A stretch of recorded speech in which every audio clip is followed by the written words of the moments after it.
நெகிழியின் பயன்பாடு மற்றும் அதனால் ஏற்படும் ஆபத்துகள் குறித்து பல தரப்பினர் எச்சரிக்கை விடுத்தாலும் மக்களின் அன்றாட பயன்பாட்டிற்கு அதன் தேவைகள் தற்போது தவிர்க்க முடியாத ஒன்றாக உள்ளன.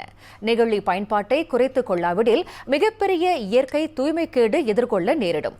அதோடு மக்களின் சுகாதாரமும் பாதிக்கப்படும் என்பதால் மக்கள் அது குறித்த விழிப்புணர்வை கொண்டிருப்பது மிகவும் அவசியம் என்று பினாங்கு பயணீட்டாளர் சங்கம் அறிவுறுத்தியுள்ளது. உலக அளவில் நெகிழி பயன்பாட்டினால் தொடர்ந்து ஆபத்துக்கள் நீடித்துக் கொண்டே வருகின்றன. அதிலும் குறிப்பாக கடல்வாழ் உயிரினங்கள் அதிகம் பாதிக்கப்படுவதன் வழி மனித குலமும் மிகப்பெரிய ஆபத்தை எதிர்நோக்குகின்றது. நெகிழி பயன்பாடு குறித்து அண்மையில் கொரியாவில் நடைபெற்ற மாநாட்டில் கலந்து கொண்ட பயணீட்டாளர் சங்கங்கள் இத்தகவல்களை வழங்கியிருப்பதாக பினாங்கு பயணீட்டாளர் சங்கத்தின் ஆய்வு மற்றும் கல்வி பிரிவு அதிகாரி NV சுப்பராவ் விளக்கினார். கடலில் வாழ்கின்ற மீன், ஈரால், நண்டு ஆகியவை வெட்டி பார்க்கும் பொழுது அதனுள் இந்த நுண்ணுயிர் நெகிழிகள் அதிகமாக இருப்பது கண்டுபிடிக்கப்பட்டது.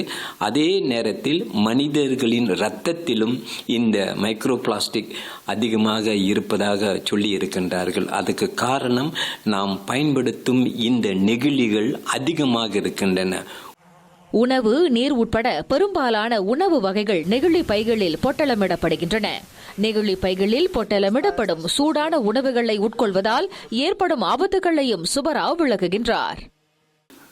சூடான உணவுகளை நாம் அதில் போடக்கூடாது. அப்படி போட்டால் அந்த நெகிழியில் பிளாஸ்டிக்கில் இருக்கின்ற அந்த அமிலங்கள் உணவோடு சேர்த்துக்கொள்ள வாய்ப்பு இருக்கின்றது. மலேசிய சுகாதார அமைச்சின் ஆய்வுப்படி நிறைய மலேசிய இளைஞர்கள் ஆண்மை குறைவாக இருப்பதாக கூட தகவல் வெளியிருக்கின்றது. அதற்கு காரணம் அவர்கள் சாப்பிடுகின்ற உணவுகள், அதில் முக்கியமானது நெகிழிதான். இதனிடையே இந்தியா போன்ற பல நாடுகள் நெகிழி பயன்பாட்டிற்கு தடை விதித்திருக்கின்றன.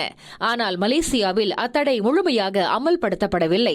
மேலும் விவசாயத்தில் பயன்படுத்தப்படும் நெகிழி பைகளினால் மண் உள்ளே இருக்கும் நுண்ணுயிர்கள் பாதிக்கப்படும் என்பதால் அதனை முற்றாக தவிர்க்க வேண்டும் என்று அவர் வேண்டுகோள் விடுத்துள்ளார்.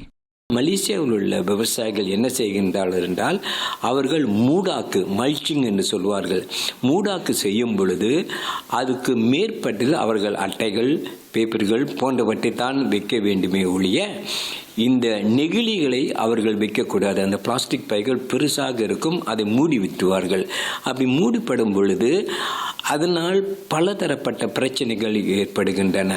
அந்த மூடாக்கு உள்ள பொருட்கள் உங்களுக்கு மக்காவது கிடையாது. இயற்கையின் பாதுகாப்பு மற்றும் மக்களின் சுகாதாரத்தை கருத்தில் கொண்டு கூடுமானவரை நெகிழிகளின் பயன்பாட்டினை குறைத்துக் கொள்ளுமாறு சுப்பராவ் பயணீட்டாளர்களை கேட்டுக் கொண்டார்.